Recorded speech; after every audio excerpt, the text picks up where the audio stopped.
Welcome, brothers and sisters. My name is Eros and I am the Doll Maker. Also, welcome to this new series about sigil magic, in which we will learn to understand, we will learn to generate, and we will learn to utilize sigils to manifest our desires. But first of all, we need to comprehend what a sigil is and how we can work with it. A sigil is a representation of power, a gateway to access that power. For example, in history and from the ancient grimoires, we find sigil for spirits, we find personal sigils, we find sigils for orders and covenants, and even sigils for planetary intelligences and spirits, planetary spirits. These sigils were and are used to access the gateways to the powers directly to these powers, directly through our subconscious mind, which is the major, biggest part of the mind, the most powerful one, if you want, the one in which are contained our habits, our dreams, and our deepest desires. We can understand the immense power of our subconscious, for example, when we find ourselves driving a car without thinking of all the single movements required to drive it. And maybe while we are also listening to a song and singing along without making a conscious effort to remember the words, or how we need to move our mouth to pronunciate those words.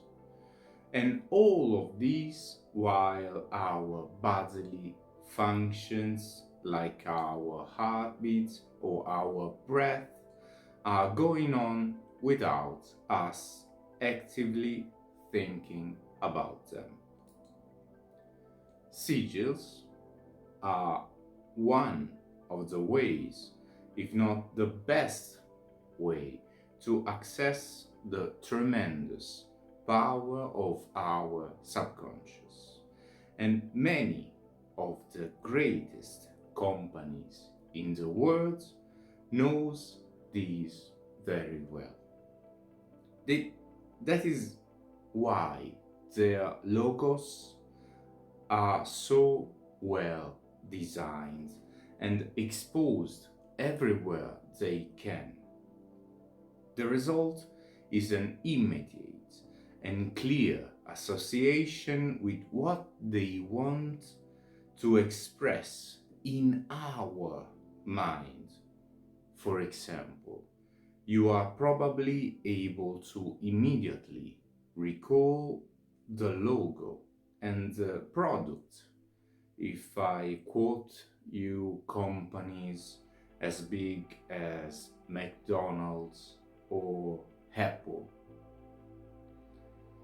So, in using sigils, we need to remember that they are most effective when they are acting at a subconscious level, either when we are activating them for our purposes, or when they are used against us, for example, in commercials.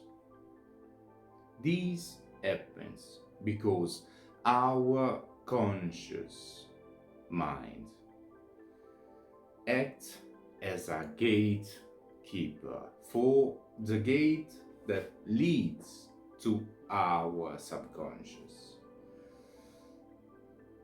avoiding our unconscious mind to activate her immense power on the symbol, on the sigil in this case. So you may ask yourself, why do we want to work with sigils? Exactly because they are symbols. And symbols are one of the few languages spoken by our subconscious mind, together with sound, especially music, and also together with our emotions and sensations. So, using sigils, we are speaking a language that will be clearly comprehensible to our subconscious, while also avoiding that our rational minds start to analyze them, that we want to avoid that our conscious mind start to rationalize them, blocking them before they manage to enter our unconscious mind, for for our subconscious to do the hard work for us. Forgive me. Now that we've understood how sigils work and operate, we also need to understand that sigils we are going to generate for this practice and we are going to work with are different from spirit sigils and simple brand logos. The sigils that we will be working with are graphical representation of our desires. So we need to learn how to express our desires. This is made with a declaration of intent.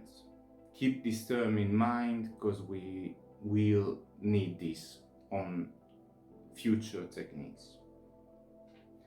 To make a declaration of intent, we are going to think about what we really want. I recommend to deeply analyze your desires to avoid mistakes, basically. For example, if you want a sport car, you should ask yourself why.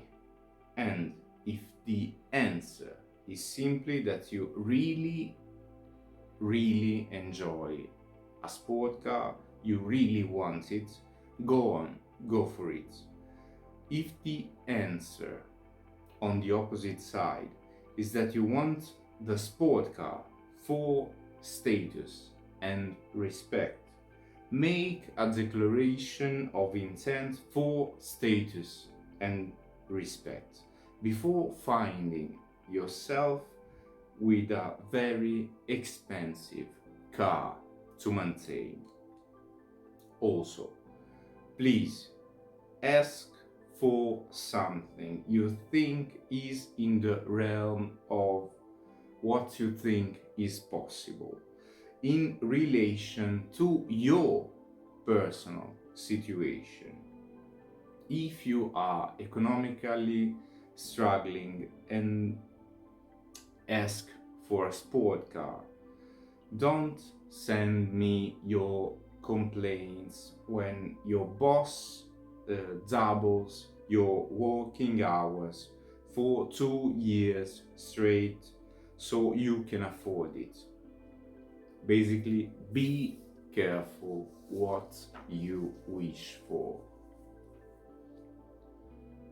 Then, when we have decided what our true desire is, we are going to write it down, formulating our declaration of intent in the present tense and without any negations. We do this declaration of intent this way because the subconscious mind doesn't catch negations. So, for example, if you write, I don't have debts, the subconscious will remove the don't and manifest the debt that you were asking for. And the subconscious also only lives in the present moment. So if you write, I am going to be rich, your unconscious mind will accept your request and constantly keep you waiting to be rich.